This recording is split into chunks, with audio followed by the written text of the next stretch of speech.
घोंसले के भीतर दो नन्हे बच्चे चिंकू और पिंकू भूख के मारे बिलख रहे थे। मम्मा, भूख लगी है, क्या कुछ खाने को मिलेगा मम्मा? पेट में कुछ नहीं है मम्मा, कुछ ला दो ना। चिकी की आंखें भर आईं। हे भगवान, मैं क्या करूं? कैसे बताऊं कि बारिश शुरू हो गई है, लेकिन मेरे बच्चों का रोना मुझसे देखा नहीं जाता। भीगूंगी, गिरूंगी, चाहे जो हो, लेकिन इन्हें भूखा नहीं देख सकती। रुको मेरे लाल, मम्मा कुछ ले आएगी, चाहे जान ही क्यों ना चली जाए। परंतु एक बात याद रखना, जब तक मैं नहीं आऊं, घोंसले में से बाहर भी मत देखना और बाहर भी मत निकलना, समझ गए ना? अब इन दो बच्चों की माँ घर पर नहीं थी और बच्चे घोंसले में अकेले थे। उनके लिए यह पहली बारिश थी जो उन्हें किसी अजूबे से कम नहीं लग रही थी।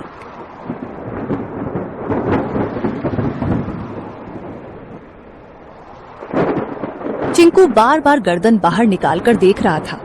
अरे ओ पिंकू, सुन रे, ये क्या चीज ऊपर से टपक टपक गिर रही है?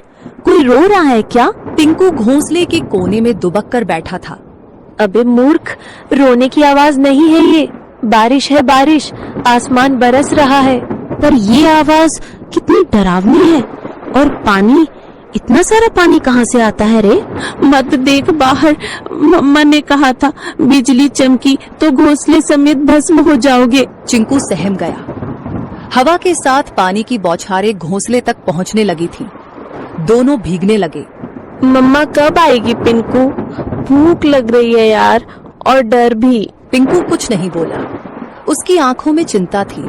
मम्मा ने कहा था कि अगर मैं देर से लौटूं तो घबराना मत, चुपचाप बैठे रहना, डर से बड़ा कोई शिकारी नहीं होता। चिड़िया खाना लेने के लिए चली जाती है। चिकी चिड़िया को जंगल में कुछ गेहूं मिले। उसने वो गेहूं को अपनी पतली टांगों से पकड़ा और तेज बारिश में फिर से बच्चों के पास लौटने की ठान ली। बारिश और हवा में अपना जोर दिखाना शुरू कर दिया था। उसे ना चाहते हुए भी एक पेड़ की डाल पर बैठना पड़ा। हे राम, बच्चे अकेले हैं, घोंसला खुला है और ये बारिश बढ़ती ही जा रही है। यदि बारिश थोड़ी सी भी कम हो तो मैं सीधी दौड़ती हुई उड़कर अपने बच्चों के पास पहुंच जाऊंगी। तभी बगल की डाली पर टोनी तोता फुर्र से आकर बैठा। अरे टुनी बहन, तू यहाँ क्या कर रही है इस तूफानी बारिश में? तुम्हें होश भी है कि बच्चे अकेले हैं? टोनी भाई, क्या करूं, उड़ नहीं पा रही, पंख गीले हो गए हैं। बहन, कल की बात बताऊं, मैं कबूतर बहन के घोंसले के पास से जा रहा था। क्या हुआ वहाँ? बहन, एक सांप आया था, बहुत लंबा और काला, चुपचाप डालियों के पीछे पीछे सरकता हुआ सीधा घोंसले तक पहुंच गया। फिर किसी ने देखा नहीं? मैंने देखा, मैं ऊपर ही उड़ रहा था। जब देखा कि सांप कबूतर के बच्चों के ऊपर झपटा, मैं चीखा जोर से, सांप सांप। सब पक्षी इकट्ठा हो गए, लेकिन तब तक बहुत देर हो चुकी थी। वो दो बच्चों को निगल गया बहन। चिकी सन्न रह गई। टोनी का चेहरा भावुक हो उठा। और जब कबूतर बहन आई ना, वो तो जैसे पगला गई थी। अपने घोंसले के पास आई तो देखा कि एक बच्चा खून से लथपथ पड़ा है और दो तो दिख ही नहीं रहे थे। वो बार बार पुकार रही थी, मेरे बच्चे, मेरे लाल, कहाँ चले गए तुम? उसके आंसू रुक ही नहीं रहे थे। अपने बचे हुए एक बच्चे को उसने पंखों में दबा लिया और फिर चुपचाप बैठ गई, जैसे दुनिया ही खत्म हो गई हो उसकी। मैं बता नहीं सकता कितना दर्द था उस माँ की आंखों में। टुनी की आंखें भर आईं। टोनी बोला, तू समझ रही है ना बहन, ये बारिश सिर्फ पानी नहीं लाती, भूख से तड़पते शिकारी भी लाती है। जल्दी निकल, पेड़ों की आड़ लेकर जा, मत रुक अब। चिकी चिड़िया उड़ती है और अपने घर की ओर जाती है। बारिश चल रही थी, लेकिन अंधेरा गहरा था और ठंडी हवा अब भी तीर की तरह चल रही थी। बस कुछ ही दूर और, चिंकू पिंकू मेरा इंतजार कर रहे होंगे। तभी सामने से दो काली परछाई आई। ओए चिड़िया रानी, कहाँ चली बारिश में? चिकी चौंक गई। सामने दो शिकारी पक्षी रास्ता रोककर खड़े थे। आज तो किस्मत चमकी है, बारिश में भी नसीब ने हमें गरम गरम चिड़िया भेजी है। आज हम चिड़िया तुझे खा जाएंगे। अब चिकी चिड़िया के सामने यह नई मुसीबत आई थी।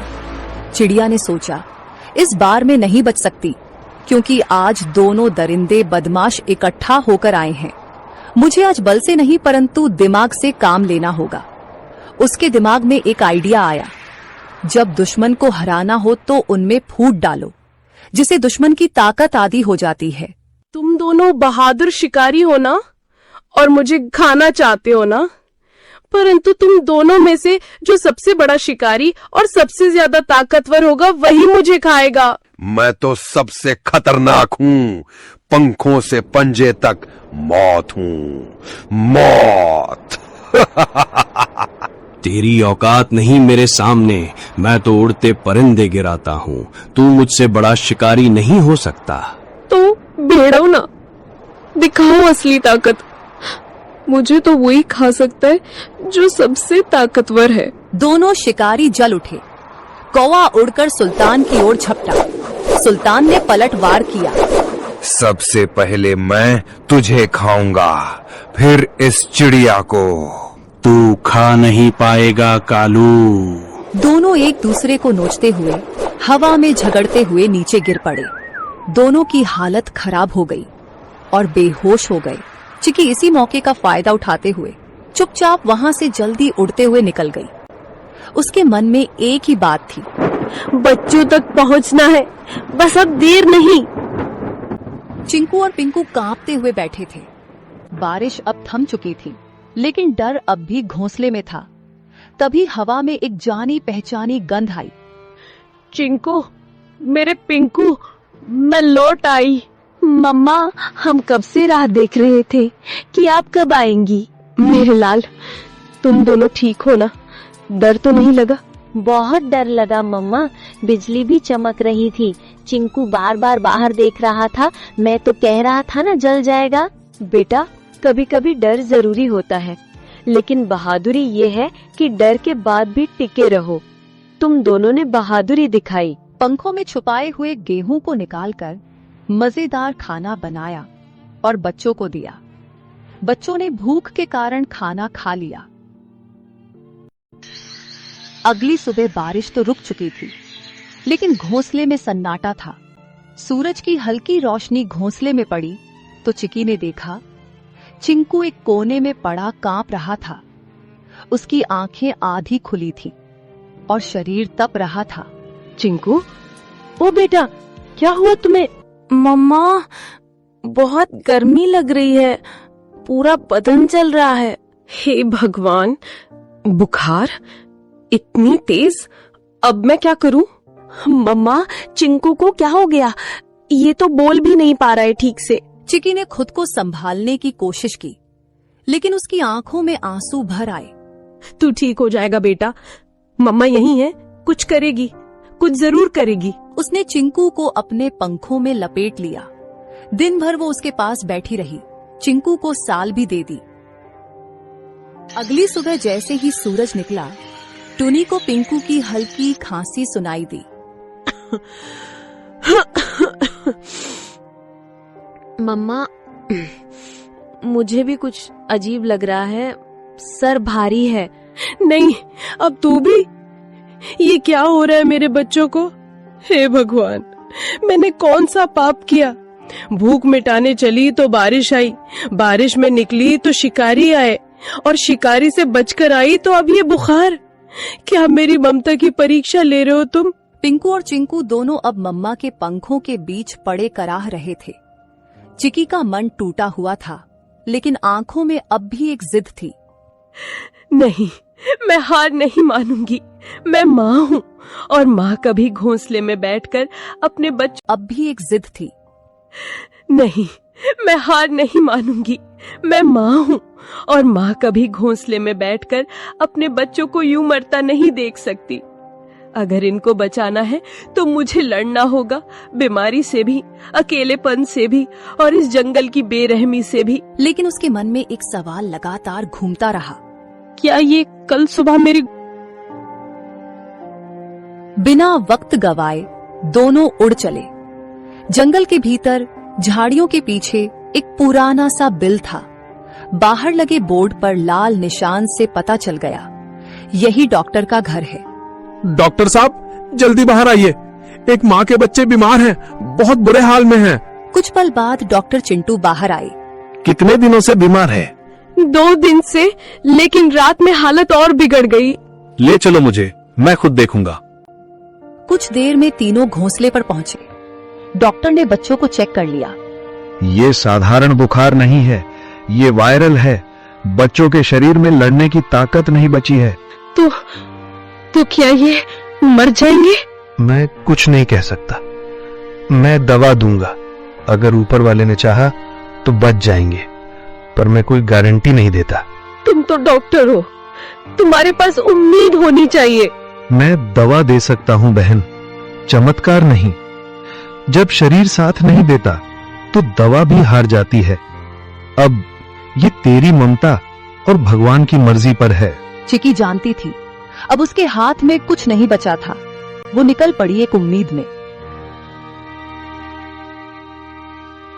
वो जा रही थी उस पेड़ की ओर जो जंगल के बीचों बीच सबसे ऊंचा था, एक ऐसा स्थान जिसे पक्षी शांत शिखर कहते थे। वहां कोई शिकारी नहीं आता, न चीलें बैठती हैं, न कौवे मंडराते। ये कोई आम डाल नहीं थी, ये वो जगह थी जहां आकाश और आत्मा एक हो जाते हैं, जहां हर पत्ता, हर हवा, हर किरण साक्षात ब्रह्मांड की भाषा बोलती है। चिकी वहां पहुंची, कांपती, थकी हुई, लेकिन जिंदा उम्मीद से भरी हुई। उसने आंखें बंद की और गहराई से सांस ली। हे ब्रह्मांड, मैं तुझसे मांगने नहीं आई, मैं तेरे आगे झोली नहीं फैला रही, मैं तुझसे लड़ने आई हूँ अपने बच्चों के लिए। उसकी आवाज जंगल में गूंज उठी। मैं एक चिड़िया हूँ, हाँ मामूली, पर मेरी ममता मामूली नहीं। तूने मुझे पंख दिए हैं, लेकिन आज मैं उनसे आसमान नहीं, तुझसे जवाब मांग रही हूँ। क्यों मेरे बच्चों को तूने इस बुखार की आग में झोंका? तू ही बता। उसने आकाश की ओर देखा। उसका शरीर कांप रहा था, लेकिन उसकी आवाज पत्थर तोड़ देने वाली थी। तू सब देखता है ना, तो देख, देख मेरे बच्चों की तड़प।